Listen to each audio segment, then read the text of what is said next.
Welcome back to a special edition of the Night Report podcast. I'm your host, Mike Broadbent, and joining me is Tony Liebert. If you listen to the pod for a while, you would recognize him from when we previewed previous Minnesota games.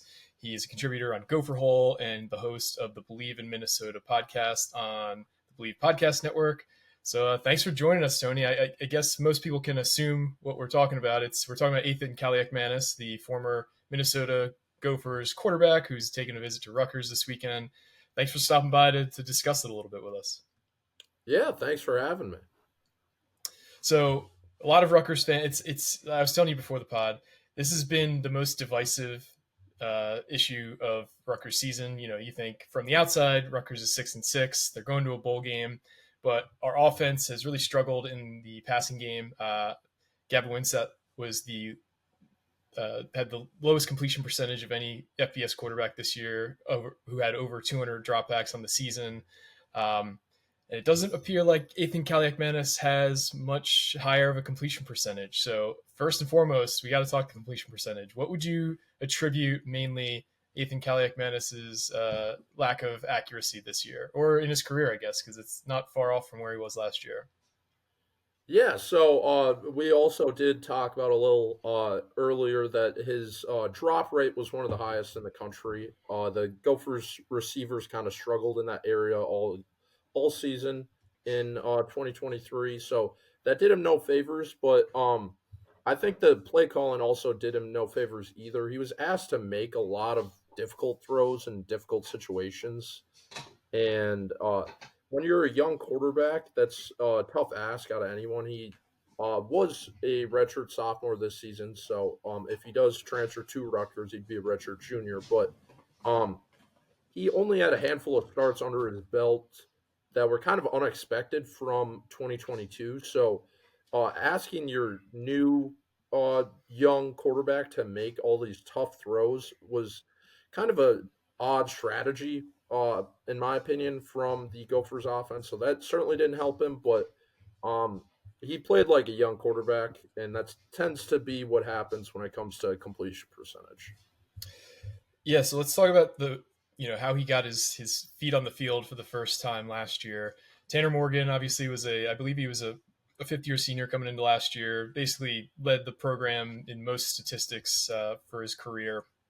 He gets hurt right before the Penn State game.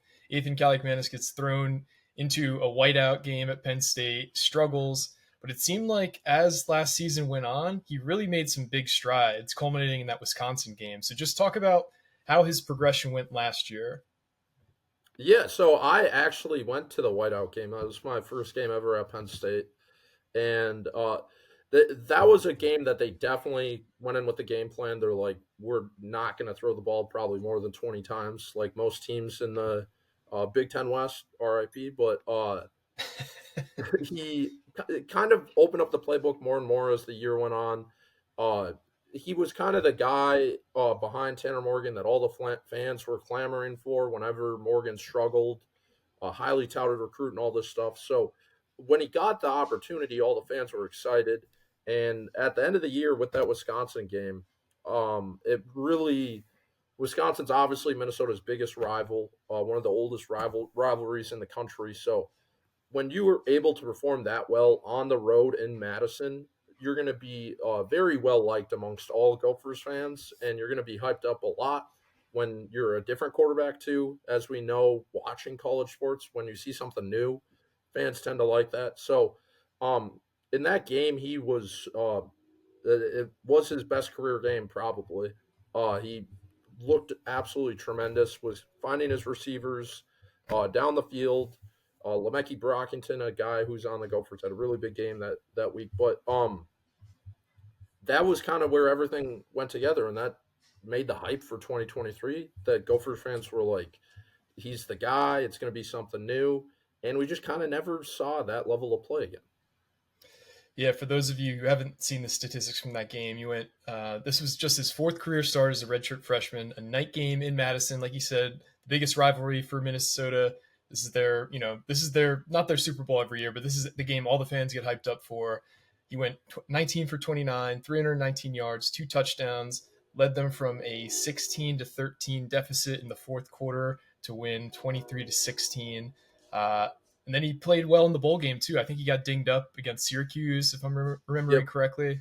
And he was expected to kind of take the next step forward in 2023. Am I correct there? Yeah, oddly enough, in the bowl game, he was set to start ahead of Tanner Morgan, and then he got hurt. I think it was right before halftime. I think he just rolled his ankle, maybe, but he got sat on the bench for the rest of the game, and Tanner Morgan came in. But in that first half, he looked really good against a Syracuse team that always has a pesky defense. So uh, at that point, the momentum was there, and it just kind of never got to that level in 2023. Yeah, so the season starts off with a Big Ten game versus Nebraska. You guys win 13-10. And then you have a game against Eastern Michigan. You also won that game 25-6. But it seems like starting with the North Carolina game, the wheels, or at least the shine, started to come off of him a little bit. What happened in the North Carolina game? I know in his presser he said that was like the worst game he's ever played. Do you think he was too hard on himself, or was he really that bad against North Carolina? Yeah, so I mean, the biggest difference between 2022 and 2023 on the Gophers offense was obviously Athan's the number one guy, but Kirk Shiraka is now the offense coordinator at Rutgers and not Minnesota. So Yep. um, the Gophers promoted their tight ends coach, Greg Harbaugh Jr., to co-offensive coordinator along with Matt Simon, who's the wide receivers coach as well, who's been with the program for a while. But it came out that Harbaugh was calling plays, and a guy that many Gophers fans did not grow to appreciate because the play calling was very stale. But that's kind of what we saw in the first 2 weeks. It was a lot different of an offense that we saw against Wisconsin and against Syracuse in 2022.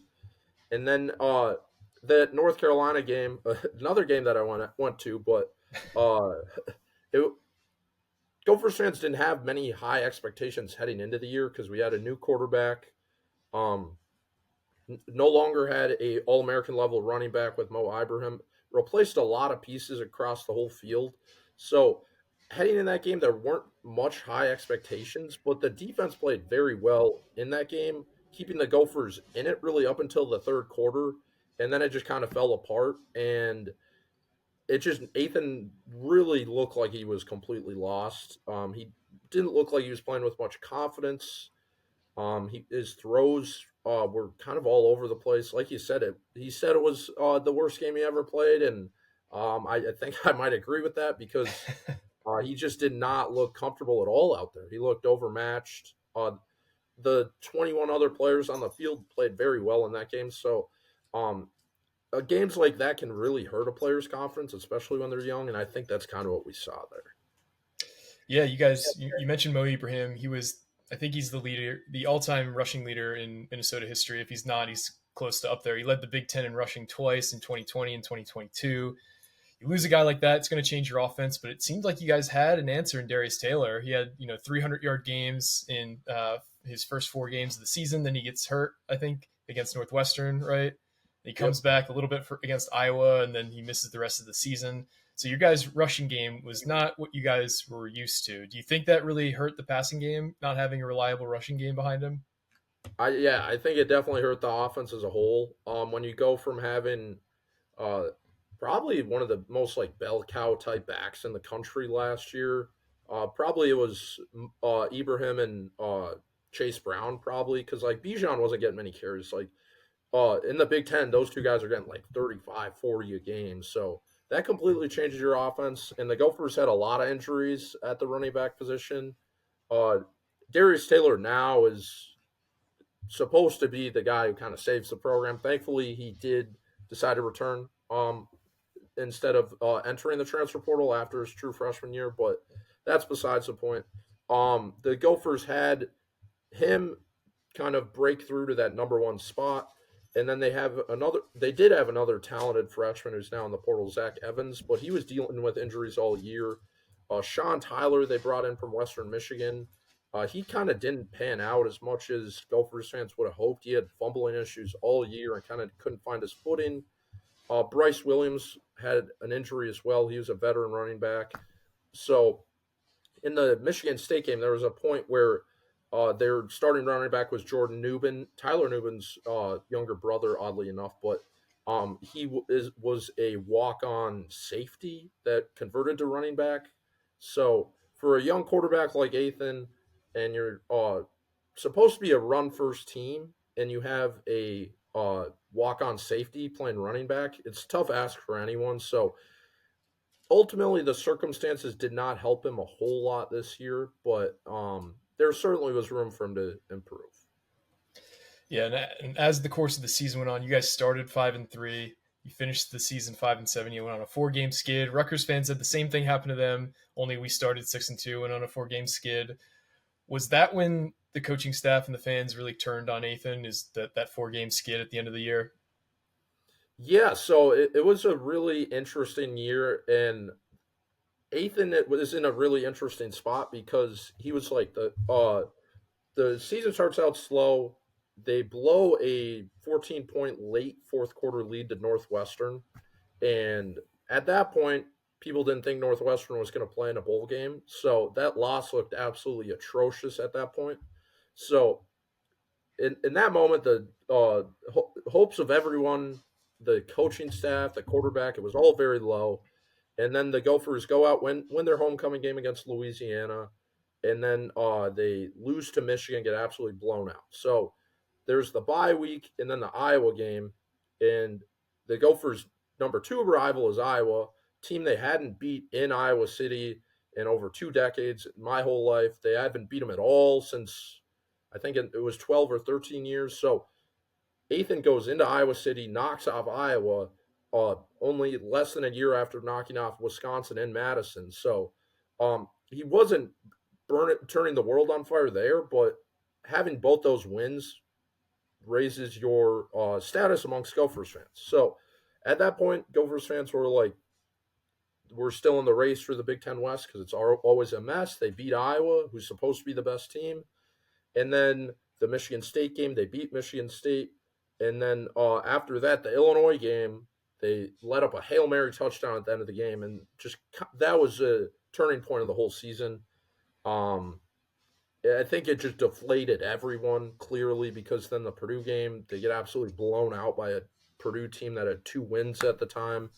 And then Ohio State game, they looked lifeless. And then they lose to Wisconsin at home to end the year. So it was certainly a really up and down season, which kind of was expected for a team that had a lot of moving parts. But I would say the Northwestern game and the Illinois game were two huge moments, and then the Purdue game getting blown out at Purdue was just a very humbling experience for Athan and Gophers fans. So where would you say the fan base sits in terms of what percentage wanted Athan gone, what percentage wanted a new quarterback after the end of the year? I would put it at I'd say 70% probably wanted a new quarterback. Gophers fans are really tough on their quarterback. I don't know why, because we really have never had a good quarterback. But uh, a lot of fans thought that we should bring in a transfer. We have talented incoming freshmen too, so a lot of fans at least wanted a competition. Because I think most people wanted Athan to succeed. He's a great guy. He bought into Minnesota. He was Minnesota everything, and fans wanted it to work, and it just didn't.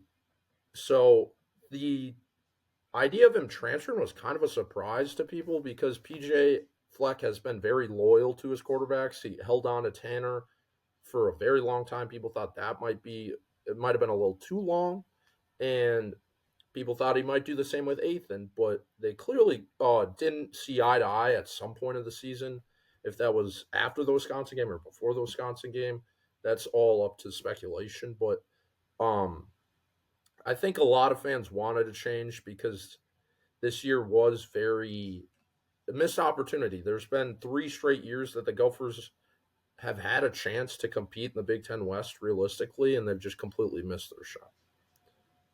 Yeah, you mentioned PJ Fleck, and obviously there was a controversial article that came out recently saying, and there's been a lot of back and forth on social media with Athan's family about, his reasoning behind his transfer. What is the reasoning that you've heard or what you believe to have happened in this whole situation?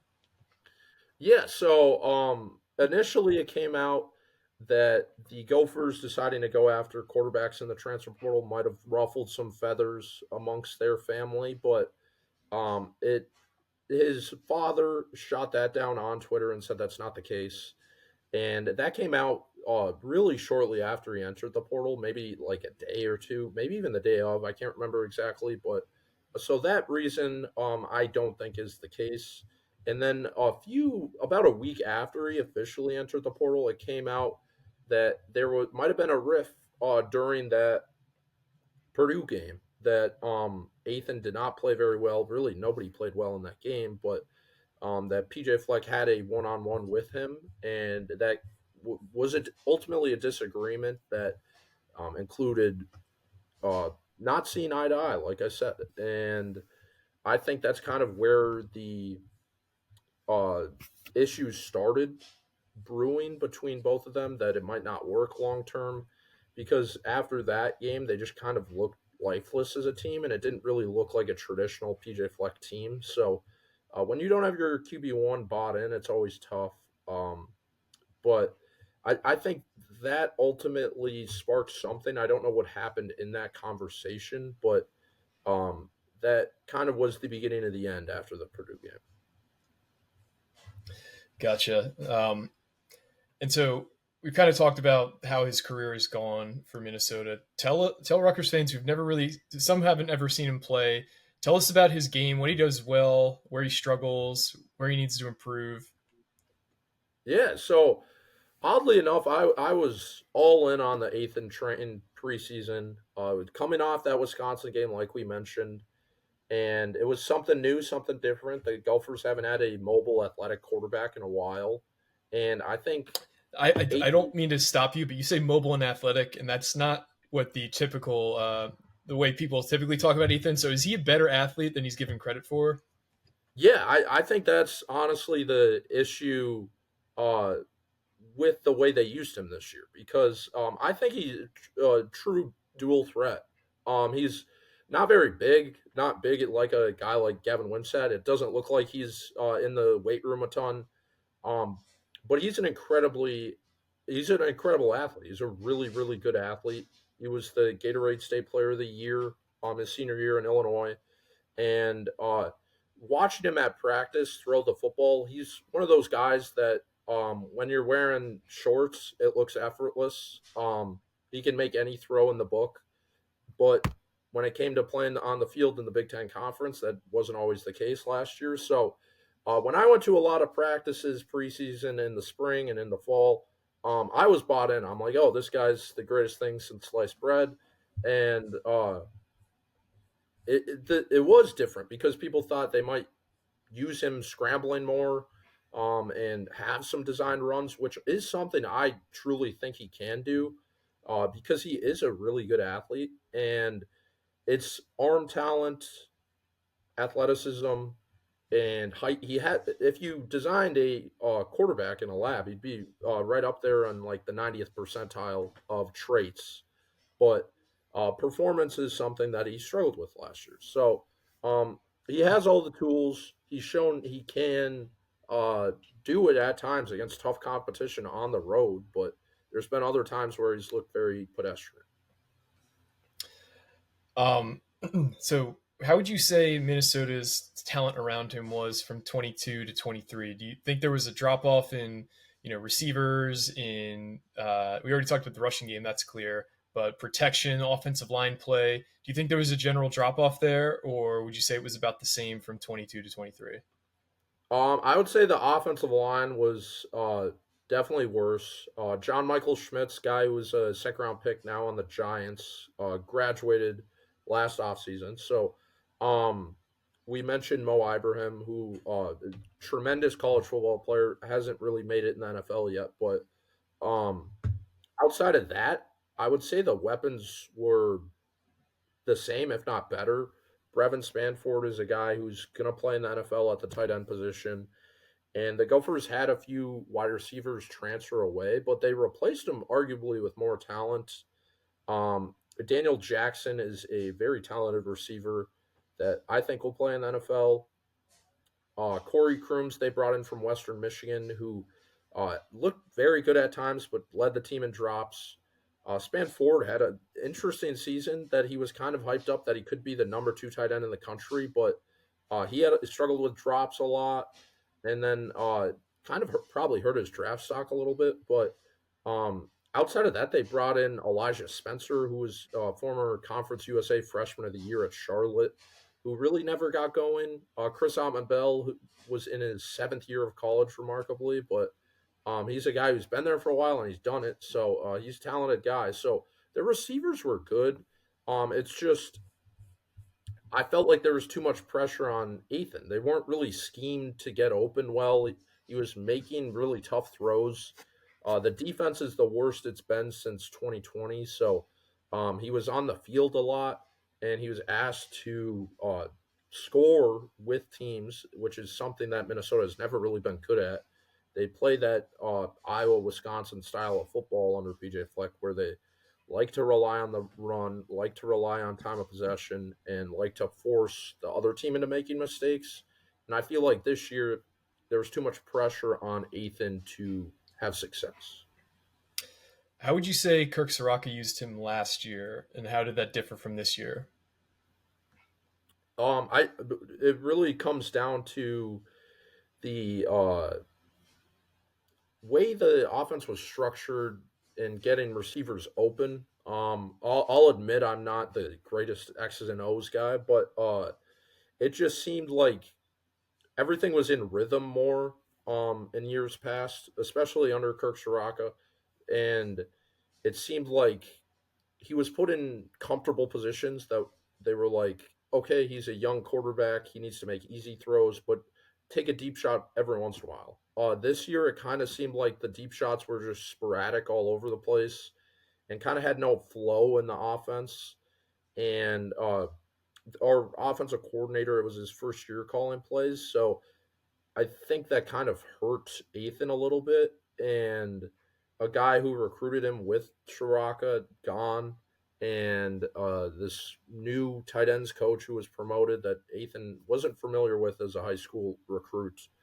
I don't think they really ever meshed, and I don't think Greg Harbaugh, who is what his name is, really ever saw what Athan can succeed at and what he's good at. And I think he had a different idea in mind of what type of player he is. And I think that was the biggest difference in his level of success. Gotcha.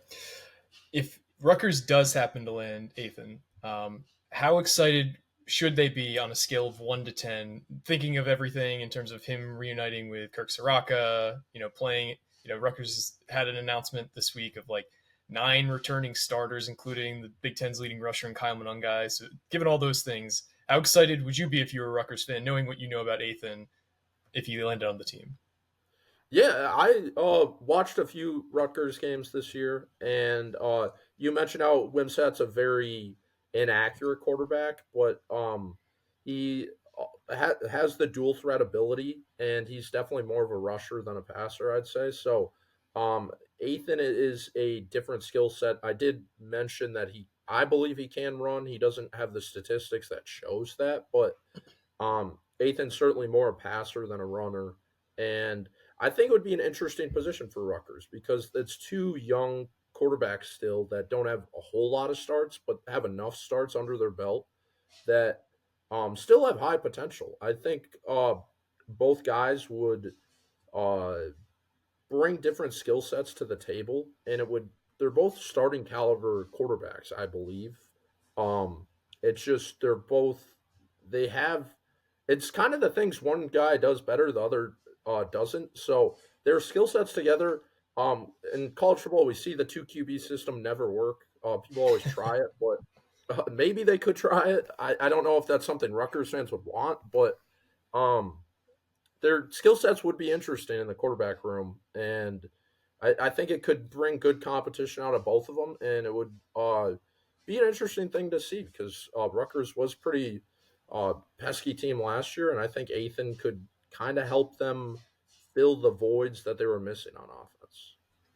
Interesting. So he's coming with his brother, Dino, who is also a pretty highly ranked recruit coming out of high school. I think Rivals had him as a 5.73 star. he hasn't really had a whole lot of production at Minnesota. It doesn't seem like he's played a lot. Um, what have you heard about his brother Dino in the wide receiver room? Is he just not kind of cracked the two deep? What's going on with him?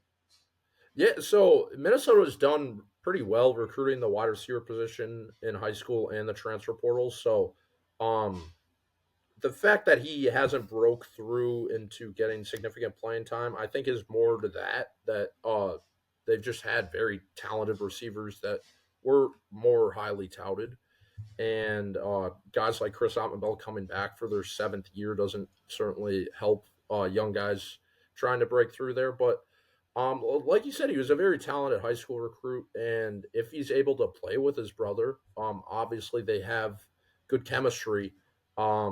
He just didn't see the field really at all at Minnesota. So a guy who hasn't played real game reps now in over 3 years might be a little tough. So I wouldn't necessarily get your hopes up too much when it comes to adding him, but obviously getting a guy who knows the quarterback better than anyone certainly wouldn't hurt. Yeah, definitely not. Well, Tony, I really appreciate you coming on to talk Athan Kaliakmanis and give Rutgers fans a little background on his situation, how he was used by the Gophers, and kind of everything regarding him. Tell us where we could find your work and where we can find you on social media. Yep, you can find kind of everything on Twitter. I'm certainly a Twitter guy at Tony Liebert, and that's Liebert. And yeah, you can find all your Gophers news there. Next time Rutgers matches up with the Gophers and basketball or football, you can kind of scout your opponent there. But yeah, thanks for having me. I always love talking Big Ten football with anyone that'll listen. So um, All right. Well, thanks again, Tony. For Rutgers fans, we will have coverage on the contract extensions that got announced today. Greg Schiano got a new contract, as well as both coordinators. We'll record something tomorrow, but I wanted to get this out as soon as we could to discuss the portal visitor that's coming this weekend at quarterback. But for me and everyone else at TKR, this has been another edition of the Night Report podcast. Signing off.